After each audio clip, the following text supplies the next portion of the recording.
Welcome to the Pazik Performance Group podcast. I am Tyler Pazik, and today we have Dylan Edwards on the Pod.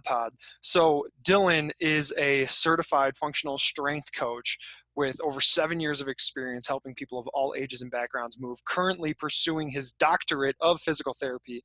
And he intends on consistently and constantly continuing his education with interests in neurokinesiology, epigenetics, and nutrigenomics.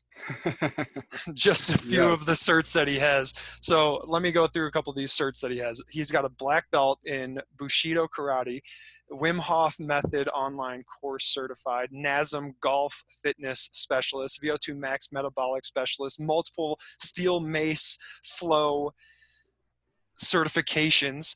And if you don't know what steel mace is, like, you guys need to go check out his Instagram, which is the_hybrid_movement_guy. So that's the hybrid movement guy with underscores between each of the words. And you'll see him whipping around huge swords and big axes and all of these different maces. It's amazing.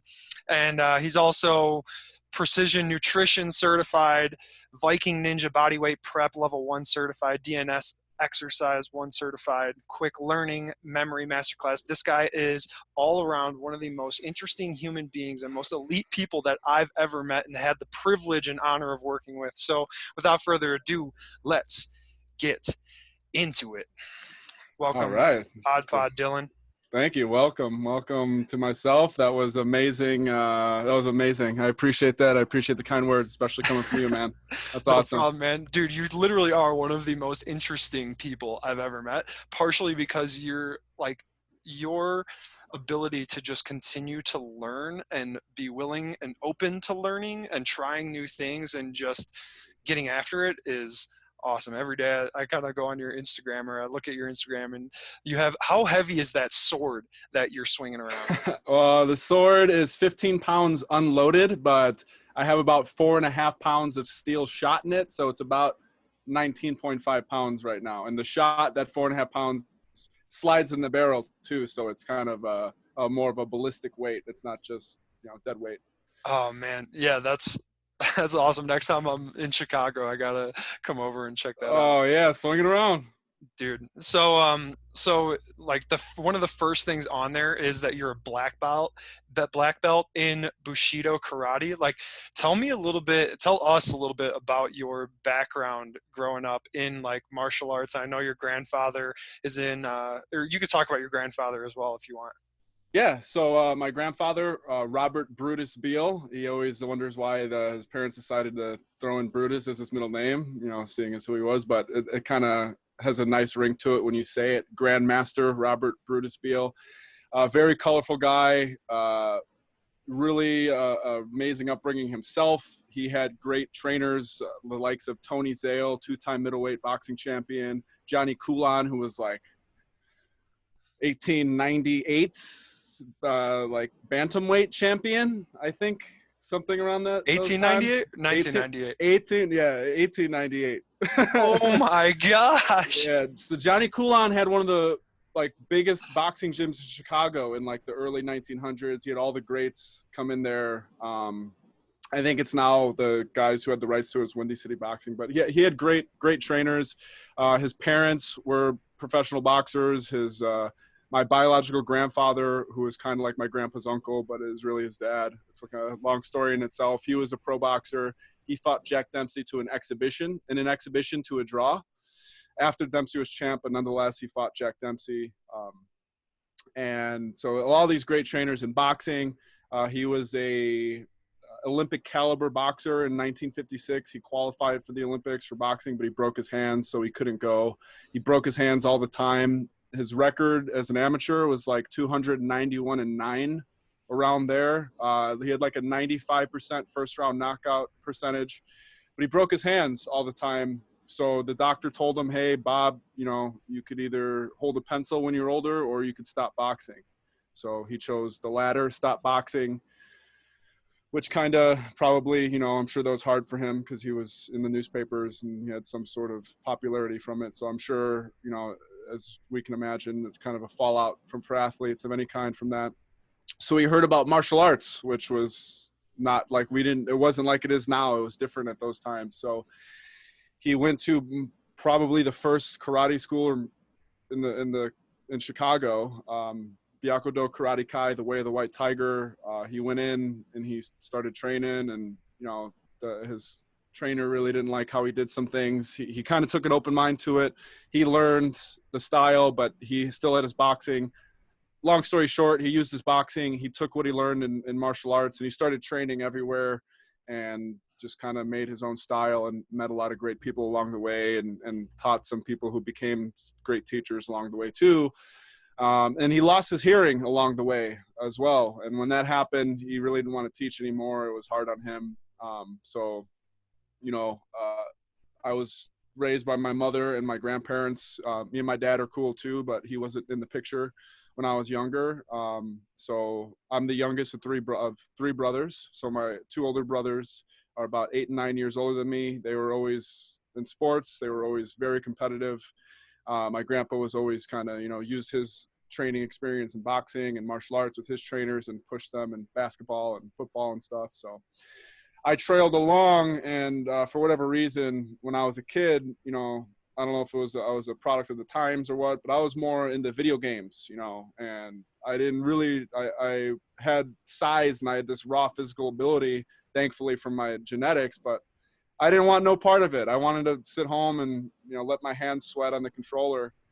And I started playing sports. My brothers got me into it eventually. I was timid. I didn't really, I didn't find myself. Then, I started doing some stuff in the backyard with my grandpa. I asked him one day, will you teach me how to fight? And he said, sure, as long as you promise me to never try to become a professional fighter.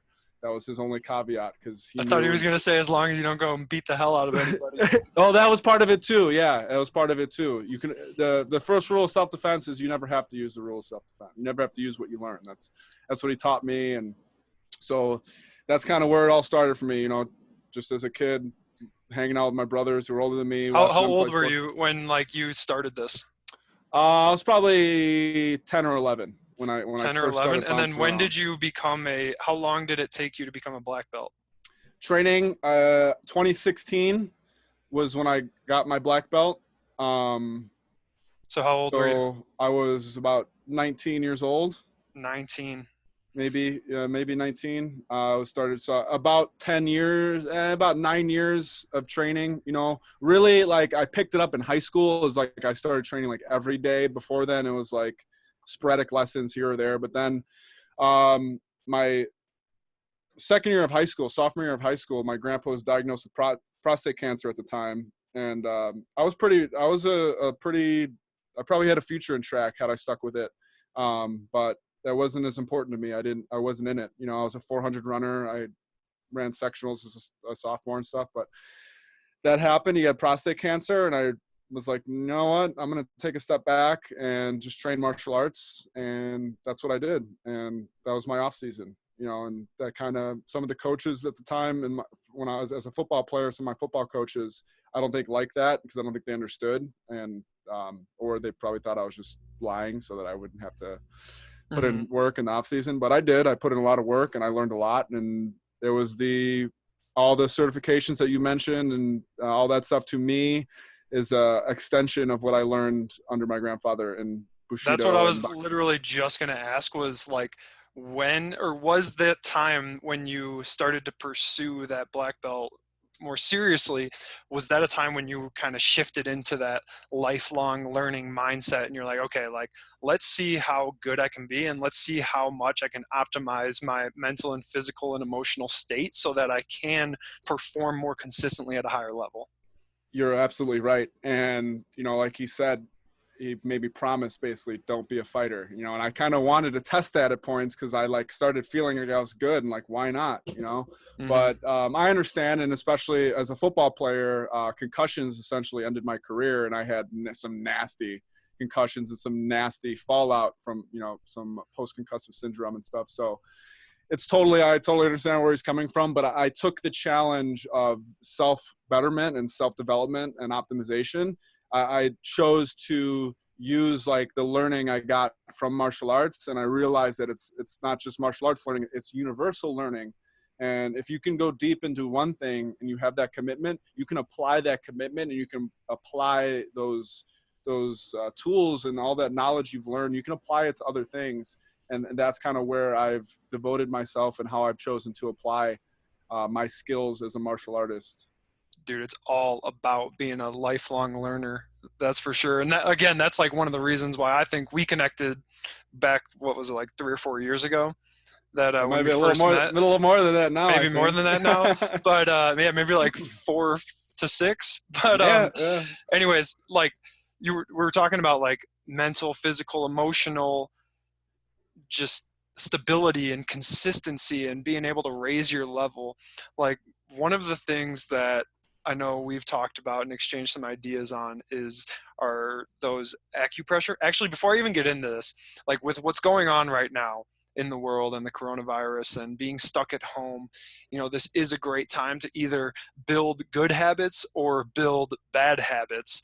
And so I think with this virus, one of the things that I've heard over and over and over and over again is that like strengthen your immune system, strengthen your immune system, strengthen your immune system. And that comes from in many ways, like doing some of the things that I think we'll get into here in a minute. And then also like taking care of yourself emotionally. Like I was just reading this book called Flourish by Martin Seligman, who's like the leader in positive psychology. And he talks about how being an optimist actually lowers your risk of all of these different diseases compared to being a pessimist. So, just looking at the future and being hopeful about the future in a positive light can help decrease your chances of getting like cardiovascular disease and other diseases that literally wipe out hundreds of thousands every single year. So, but in terms of like optimizing our immune system, what's one thing that you believe is like the most important to helping people, just actually optimize their physical health? Well, I'm sure we're going to get into a lot of topics on that, but I think you basically just brushed on it. And I would say optimism basically falls under like your mental state and just your mental, like where's your mind at? And, optimism is part of a mindset, right? Like I've heard you say before, like you could choose to be this or choose to be that. Like you choose to be confident, I think is what I've heard you say before. Well, you can choose to have a positive mindset, and, you could be a realist within positivity too. And for me, when I hear you say optimism, it's like, it's something to look forward to. And I've heard someone explain some book or something. I don't know who I can give credit to. Maybe it was, I don't know who it was, but it's basically having an away goal instead of, or a towards goal rather than an away goal. So if you're running away from something, say you're running away from sickness, like not being sick, or you're running away from whatever it is you're running away from, fear usually is in the root of that. That's going to stress you out, and it's going to hamper and dampen your immune system rather than running towards something or moving towards something. And to me, that's kind of what positivity and optimism is. Maybe it's you're moving towards enjoyment and gratitude for each moment, whatever it is that you're doing. You're going to make a meal at home during this time and you can't go and eat. Like you're going to just enjoy the process of making that meal. Yeah, I talk about going from the don't zone to the do zone, which is exactly what I think you're talking about. A lot of people are like, oh, I don't want to be this way. And instead of thinking I don't want to be this way, okay, flip that. How do you want to be? And work on being that way, going towards the do zone instead of staying in the don't zone. And yeah, that's so perfect. that's the same thing is what I'm kind of getting out of it. It's the same, but said in a way that's new. Right? So what about like some of the things you do? Like we talked about the steel mace flow. You do a lot of stuff that people, one, probably don't even know about. I mean, you do some things that I see that I'm like, man, what is that? Like, I'm interested. What do you got there? And one of the things is like the lights that you tap in the morning, or you have the different colored lights that you meditate with. Let's hit on like maybe like one or two of those things that you do that you don't think maybe like 99% of the population even knows about. So with the light training, there's different names for it: photobiomodulation, lit is low intensity training. Lit is no, it's low intensity. Low infrared? Lit is lit is like low intensity training. There's a name for it that's not photobiomodulation. That's like an acronym. That's irrelevant, but basically light is extremely important, right? We know that because like we're inside a lot right now. You know, you can still go outside for walks, hopefully, but if you've been inside a lot, you may be a little depressed because you're not getting the vitamin D, you're not getting the sun. The sunlight is so important. You know, everyone, you'll see people wearing blue blockers all the time, which I have 3 different kinds, which I could talk about. But blue blockers are for people that are listening, they're glasses that you wear to block the blue light that's coming out of your phone or out of your TV or out of your computer. Dylan puts them on right here on the video, but like they are so to basically help reduce. Because what blue light does to you is it blows up your melatonin, especially at night. And melatonin is what helps you fall asleep. And it's a natural hormone that we create in our body. So, you know, people talk about how they can't fall asleep at night. Well, I mean, are your electronics off 60 minutes before you lay down? Or, you know, are they off 90 minutes before you go to bed is what I think the research says. Yeah.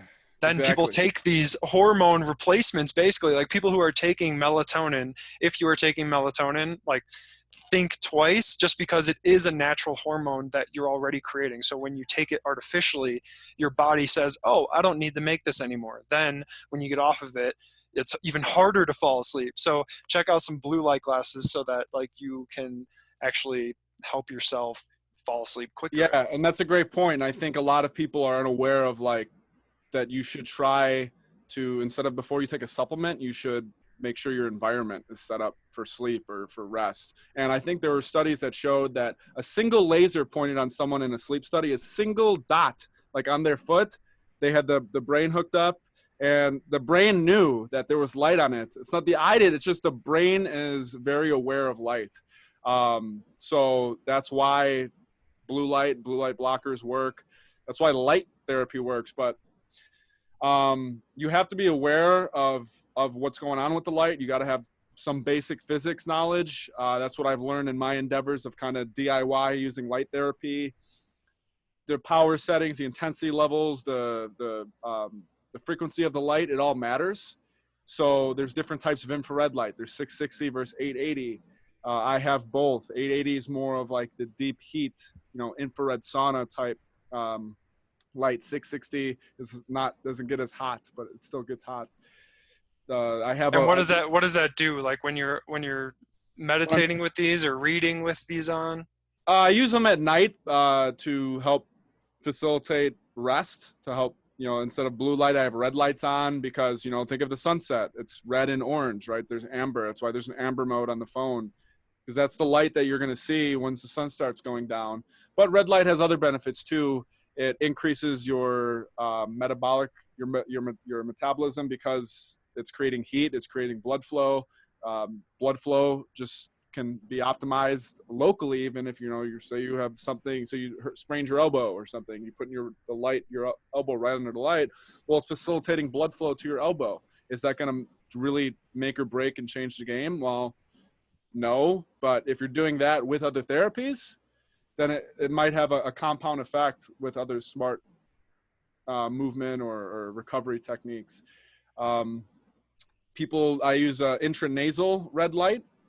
I believe that's at like 660 nanometers. So I literally put it up my nose because the barrier from your nose to your brain through your nose, all that tissue, your brain's right there and it's pretty thin. So you have direct access to like shine light into your brain.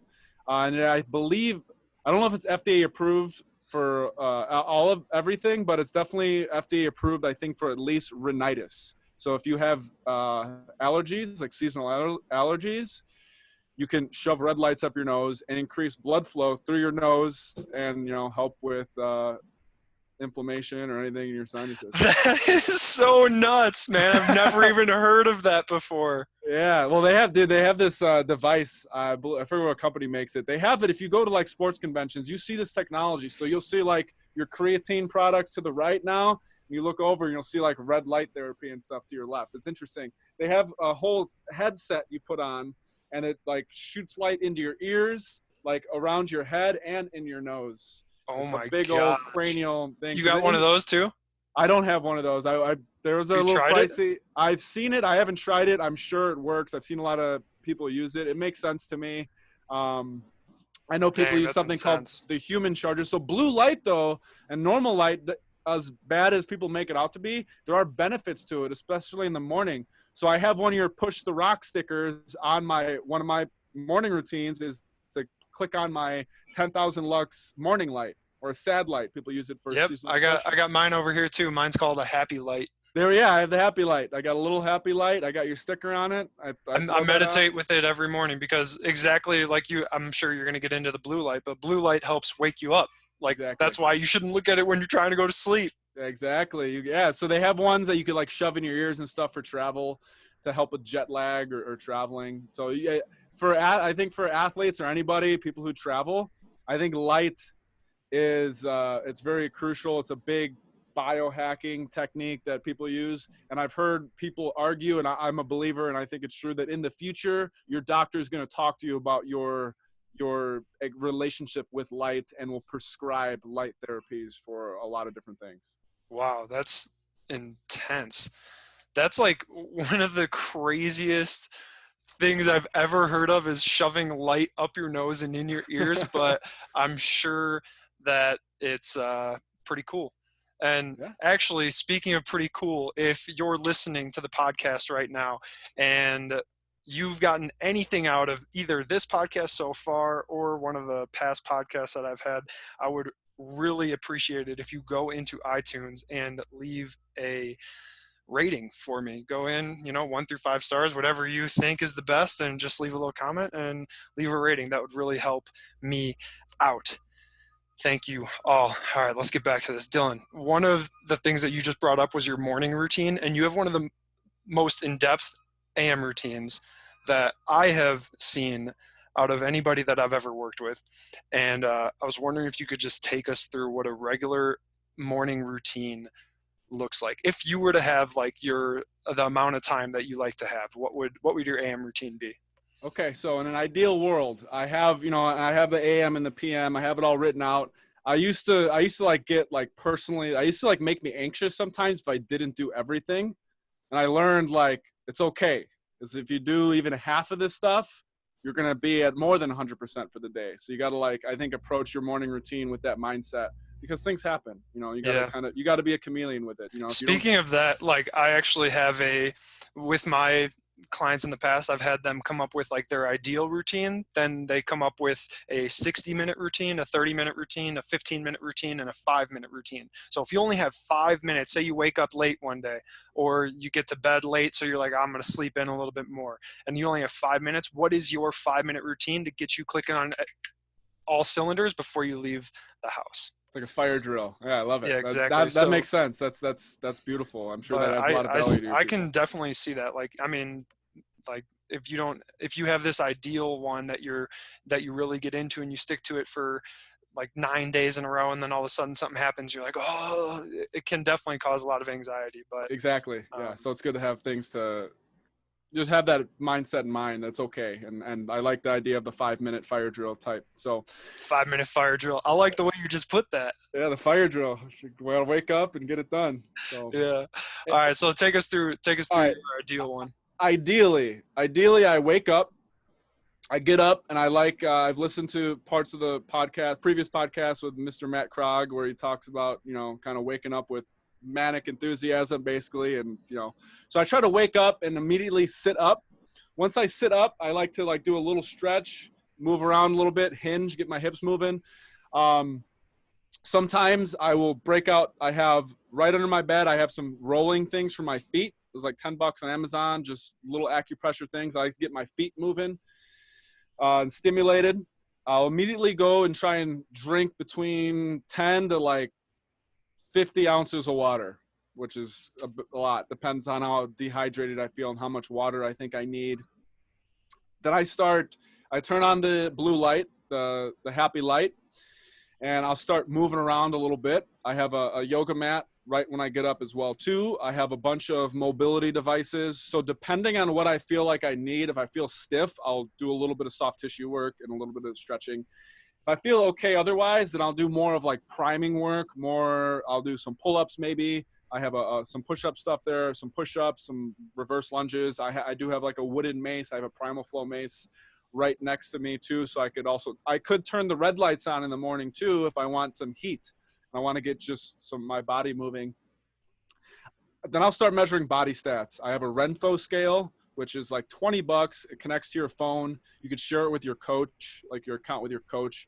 So I use it with my clients as well. And it measures your weight, your BMI, body fat, water levels, gives you a metabolic age. There's probably a good amount of error with that data, but there's error with all data. So it's just good. It's good data to have to show that you're making progress. And, you know, a lot of people like to say, don't chase the scale and don't look at the scale. I agree with that. I don't care what like your actual weight is, but your body water levels and like some other stats are probably good to know every day from that scale. So I like to know that.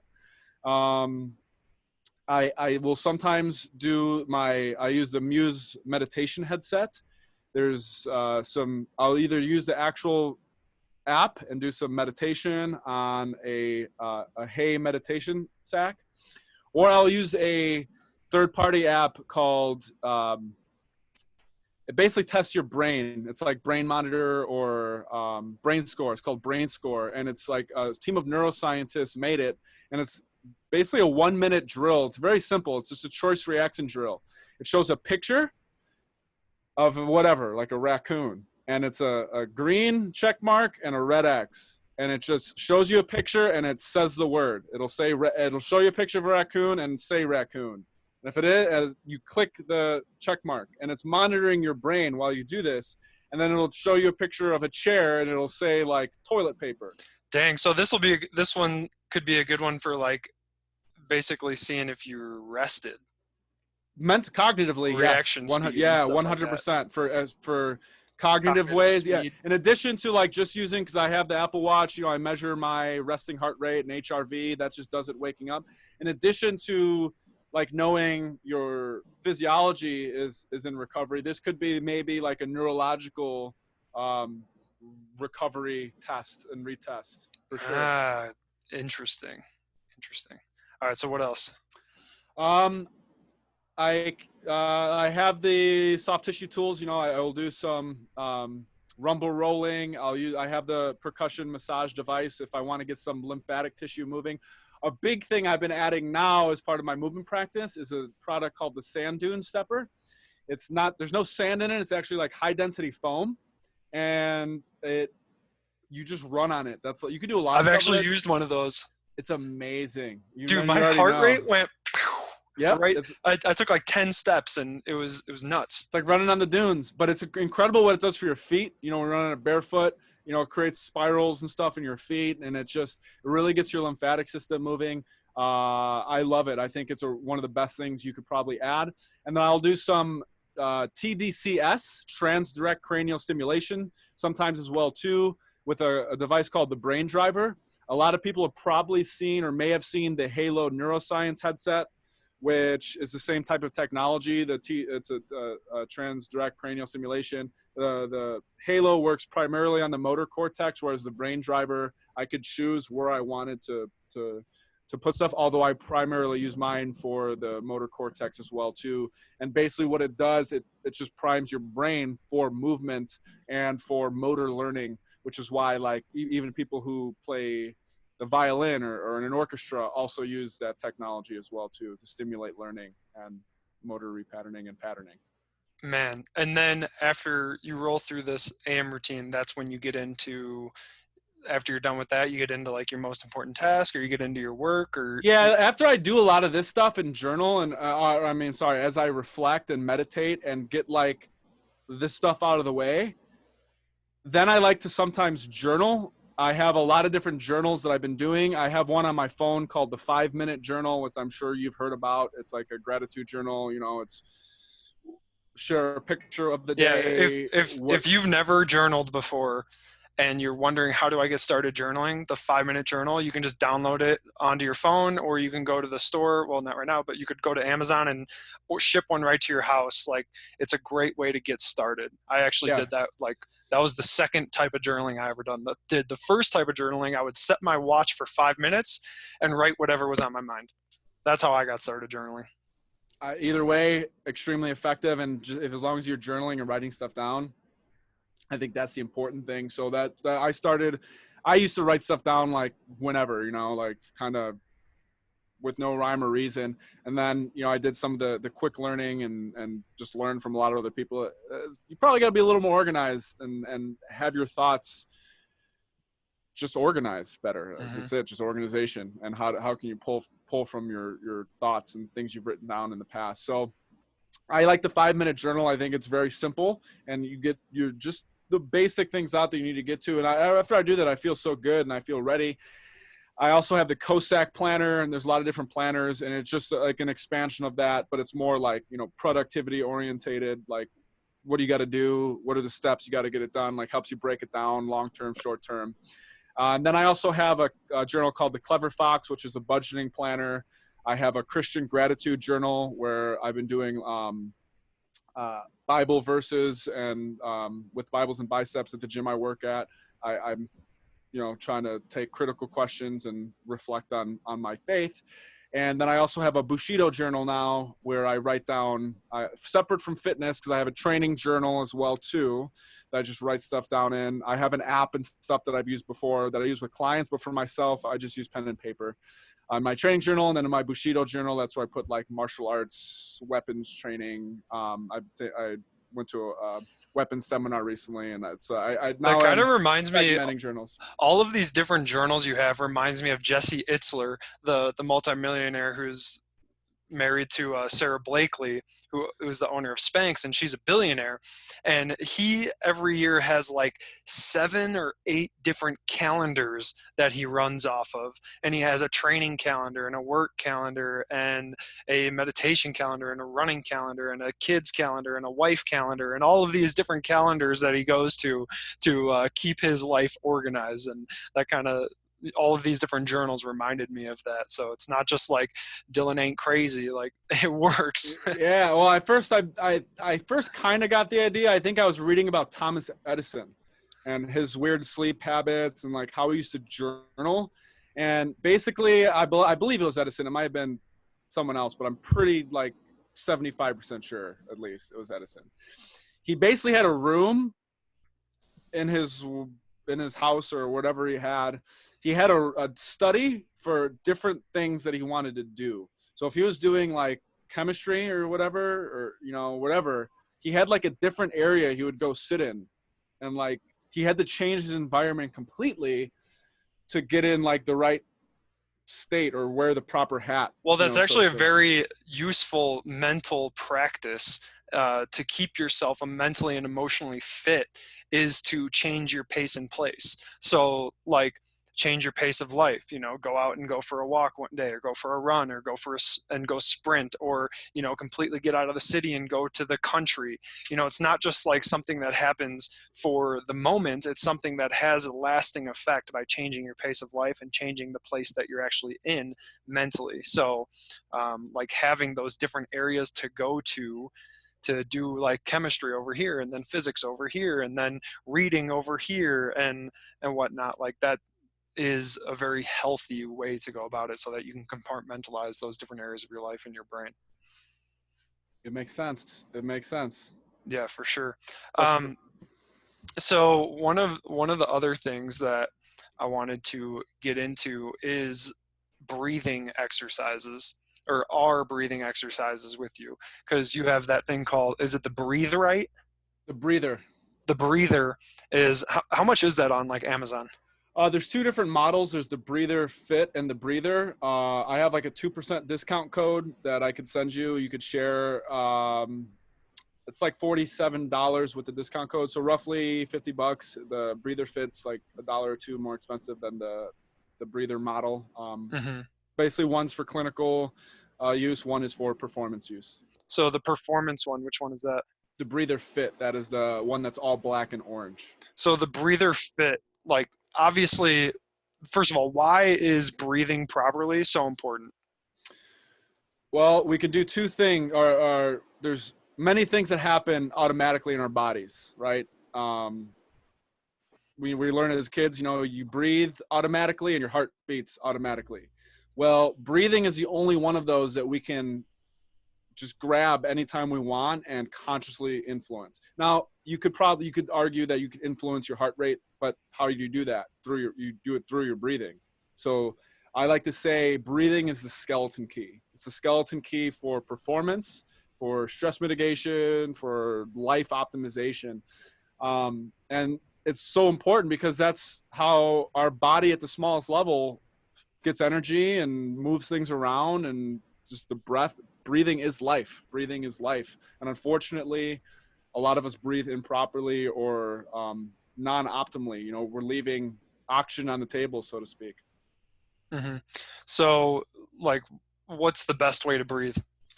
Well, there's the ideal breathing with we're just sitting down or whatever you're laying down is what I like to call cylindrical breathing. You breathe through your cylinder. If you imagine your torso is like a cup of water or a pop can or a glass, well, we're going to breathe in the same way that you fill up that can or that glass with a fluid or with water. Air and liquid are both fluids, scientifically speaking. So you fill the fluid into the cylinder the same way, whether we're talking about the human torso or a glass of water. It's going to start at the bottom. It's going to go out first before it goes up. So if you're breathing up and you see those shoulders move, you're breathing too fast and you're breathing up first. You might do that if you're trying to climb, you're John McClane and Die Hard trying to squeeze and get skinny and, climb through an air vent or something. But if you're really looking to optimize your stability and how much air you're going to pull in, you're going to breathe out first, because that's how you're going to push against all your muscles, fill air between your ribs and your spine, keep things stable, and then be able to push off of it to create force for movement, whether it's movement, lack of movement, and isometric movement to hold yourself up properly while you're sitting and doing whatever, or while you're trying to, send one deep to the end zone, throwing a football, or send it, swinging a baseball bat. You want to have optimal cylindrical breathing mechanics. Now, if you're in MMA and someone's got you in half guard and they have a knee on your chest, you're going to have to breathe a little bit differently because you don't, they're basically taking away your cylinder. But you want to train that so that like you're just walking around breathing better. Yes, exactly. 100%.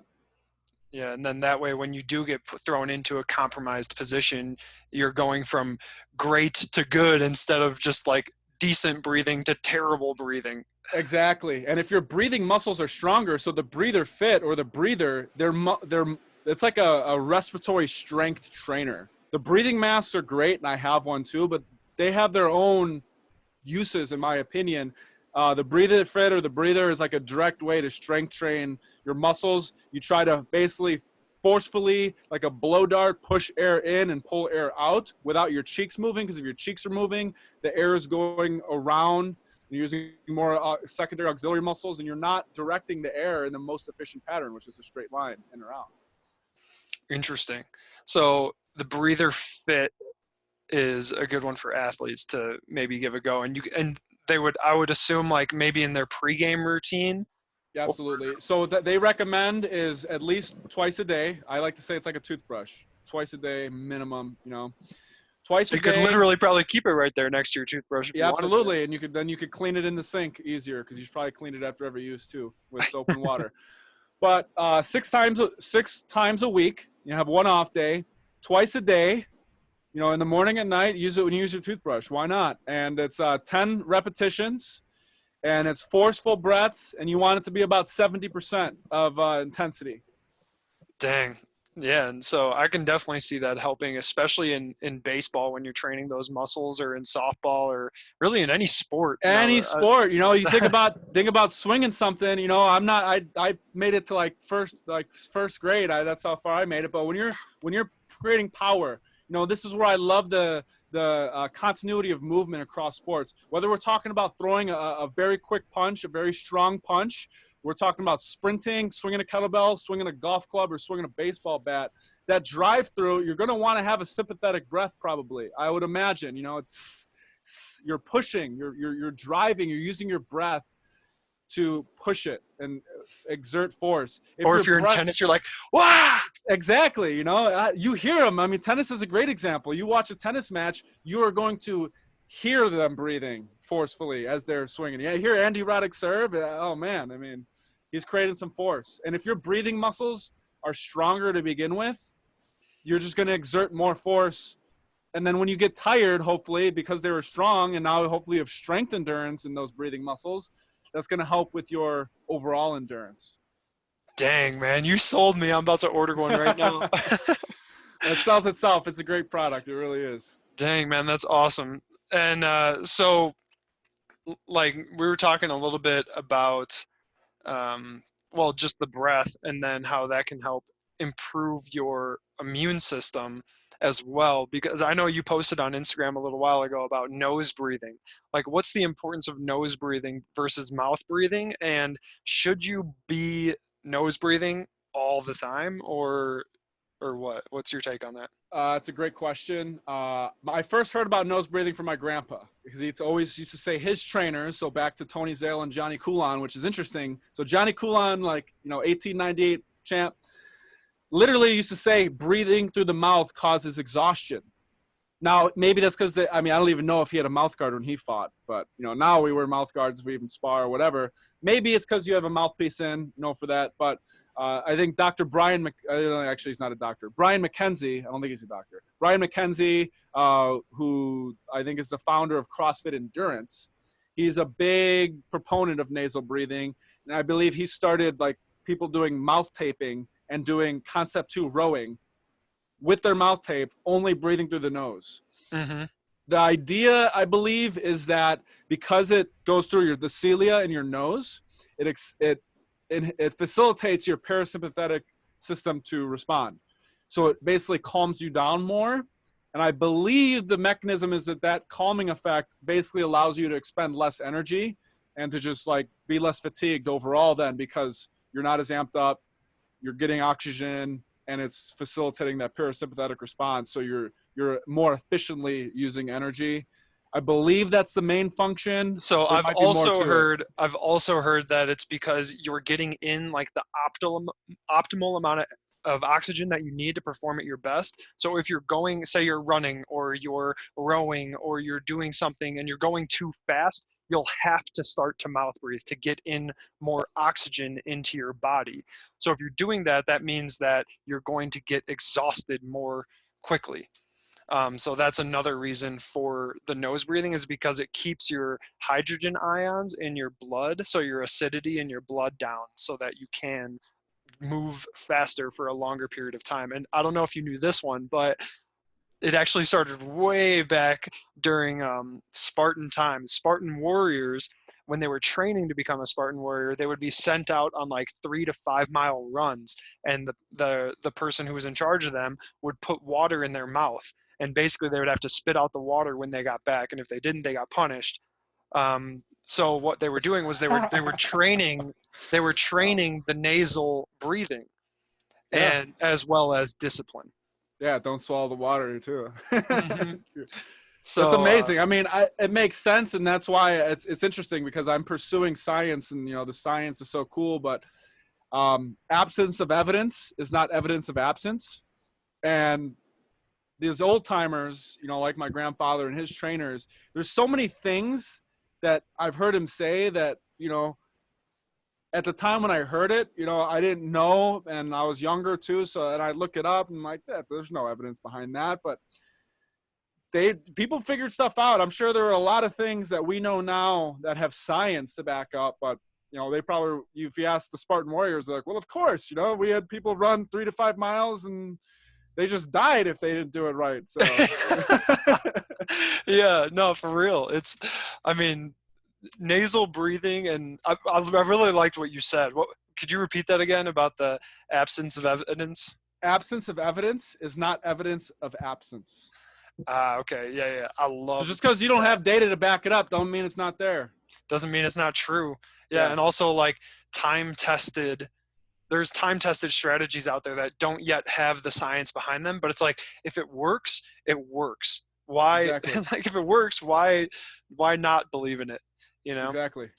And you could run your own study. It's maybe a one person trial. I mean, it's basically what we're all doing. So coming up with studies and stuff are expensive. And once you really get into science and look at it, you understand that. And it's, the things may show promise, but if you don't have enough people to believe in it or fund it, you may not be able to experiment with it and see if it works. But, if it's within means, try it yourself and look up how to run a good study and talk about your error. And there you go. Yeah. You have scientific evidence. Yeah. Anecdotal, maybe.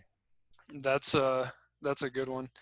So like the last thing I wanted to bring up here was your Mental Strength Academy Resilient Athlete Series certification. Yes. And so like what is like a lot of coaches that I work with want more resilient athletes. So what is like one strategy or technique that, say, like maybe if we were to make it sport specific to like baseball or basketball or softball, like what is one strategy that coaches can put their athletes through to make them more resilient or to help them become more resilient? I just remembered you bringing it up. That's where I learned the away goal versus the towards goal. Oh, really? So we already talked about it. We already talked about it, but I think that is so important. And I'll share my experience as a younger athlete in high school. Who, I'm not going to toot my own horn, but I'm going to toot my own horn. I was a pretty big kid. I was relatively fast. I was pretty dang strong. And I probably could have had a future in college athletics. But what I think ultimately held me back, besides injuries and stuff, were that I was essentially, I think, running from things. And I think I was kind of fluffing my ego a lot too, as a young athlete. And I was running away from things. I was running away from, as I mentioned, I was a nerd basically. I had a lot of fear that held me back. I was afraid of I guess, not living up to the expectations that kind of my family had set forth of being just a good athlete and being a dominant athlete or just succeeding in sports or whatever. So that kind of riddled throughout my life, I would say. So I always had like low expectations kind of myself and low self-esteem, really. I had high expectations, but low self-esteem that I couldn't meet those expectations. So I would say, and I would imagine that most people that even knew me or my teammates or my coaches, they probably would not have any shred of idea that I was that way, But I heard you say, some of the top athletes you've worked with, the biggest thing that they struggle with is confidence and self-esteem. And, a lot of coaches have different backgrounds. Some people played sports and played that sport. Some people didn't. And some people were really good athletes that may have transitioned to a coach. Some people weren't. But regardless of where you are at as a coach, I think it's crucial. If you want to connect with all of your athletes, I think you don't even have to read what they have to say, but I think set up some sort of activity where you get them to reflect. What are they running away from? Maybe it's something at home. Maybe they have a drug abuse at home or abusive family, or there's something at home that may be affecting them throughout their entire life, academics, sports, everything, just their relationships with people. Or maybe it's just something simple, mental, that, is not even that deep, but has a deep effect on them. I think acknowledging that first and foremost is important as an individual, and then figuring out, what are you going towards? What drives you? Why are you on this team? Why do you want to play baseball? Why do you want to play football? Why are you here? Is it just because you love the game and it makes you feel better? If it is, that's awesome. Are you trying to, do you want to walk around the hallways and people like, oh, wow, that's Tyler Pazik. That's, what are you looking for? And if that's what it is, sure, maybe that is great, or maybe you're in it for the wrong reasons, or whatever it is. I think it's important to know it. It's probably going to evolve as you get older and grow as a person and an athlete, but just knowing those things, I think, is so important and can make or break not even an athlete, but a person or a human. So I think that's a great strategy. And thank you for sharing your story with us. Like, just admitting that takes a lot of courage. And I mean, you said it so easily, or you made it sound so easy just to admit that, but I'm sure the first time you said that, it was not an easy thing to admit. So like, having the courage to say that is huge. The So first thanks for time I that. said that, I was probably looking down, touching my hair and stuff a Mm-hmm. lot, and just biting my fingernails. But the more you can admit that, Bruce Lee said it, the more you can accept death and fear and just be at peace with it, it's not gonna have that negative effect. Yeah, Then it it's won't have that's that vice grip on you, and you'll be free then. You'll get out exactly of that bear trap that you're in, or that you exactly feel like you're in. exactly And so I think that strategy you brought up was really good, though. So like, if I could break it down a little bit, it would be like, what's one thing you're running away from, and what's one thing you want to be running towards? Like, yeah positive, negative, productive, unproductive, pleasure, not pleasure, like whatever it is, and just putting it out there to the athletes. Or if you're an athlete right now, or if you're a coach right now, maybe you're a maybe you're a 53-year-old coach, and like, you need to sit down and do this activity. I always say, like, don't run your athletes through an activity that you've never done before. So yeah I exactly think and I think that's a really, really, really strong one. And also, I wanted to bring this up about towards goals. I was just listening to Tal Ben Shahar talk about positivity and happiness, and how like there's one group that says like, oh, life's all about goals, we need to be searching for these goals and striving for these goals. And then another group was always like, oh, it's all about living in the present moment and being present. And what he says is that it's actually like, you want the best of both worlds from there. You need a goal to be striving towards. So you need that thing that you're running towards to help you live in the present moment. Like, if you don't have something you're striving for, you'll never be able to get into that deep flow, creative, curious state of where your mind just seems like it shuts off and you're not thinking about anything and you're just completely absorbed in the moment. So you need that towards goal in order to live in the present moment and perform in the present moment at your best. So that is a huge reason for having something to run towards or strive for. yeah 100%. And if you don't make it, just keep striving. I'm sure once you'll have new goals even if you don't make it. Learn and get better. Exactly. Win or learn, as some Better. say. I Win think it or was learn. like Marcus Luttrell who talks about how when he got done with the Navy SEALs, he was depressed and he didn't know what to do. And then he heard one of his buddies wrote all of his goals on his bathroom mirror. And so he started doing that, and he just started getting super motivated. And then when he got done with one goal, he would cross it out and erase it and then write a new goal. So that way he always had something to go for, and that allowed him to, be happier in the moment. Yeah, and that's important. He wrote it out. He wrote it down. I know you obviously do a lot of that yourself, and you teach people to do that. And that's if you don't write it out and you don't tell people about it and speak about it, at least tell yourself in writing. I mean, you can't just, you got to get it out of your head.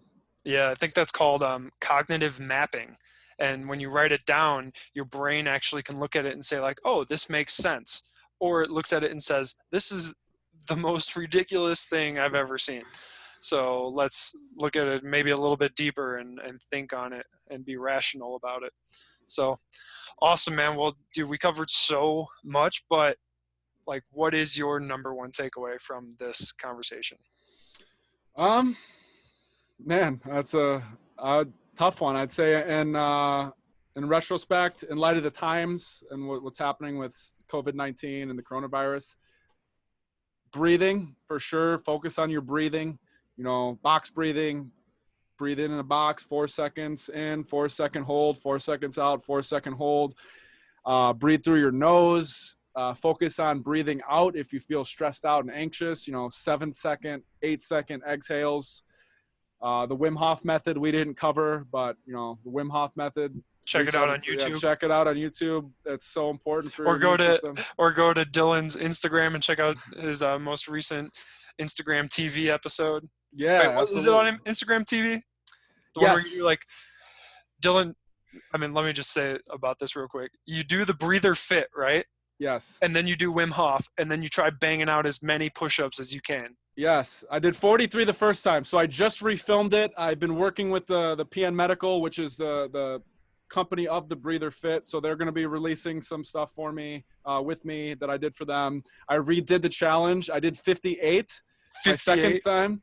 I'm going to redo it probably a third time, just so I get some of the stuff that they want me to say out. And yeah, we'll see what I can do. We'll see if I could beat 58. Scott Carney, who's the investigative journalist that went to actually prove Wim Hof was a charlatan and then became like his biggest fan. I think he did like 80 something. Dang. So it I can gotta be try. done. It can be done. Yeah, Wim Hof stuff. I mean, be safe with it. It's very powerful. You're doing hyperventilation and breath holds, so there's definitely danger that comes with it if you do it improperly and unsafely.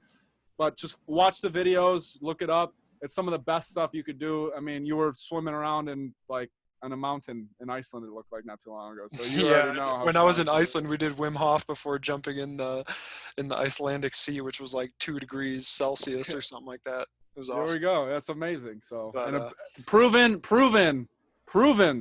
Not even, it's not, this has scientific evidence to boost your immune system. As crazy as it sounds, if that's not for you yet, at least do the breathing.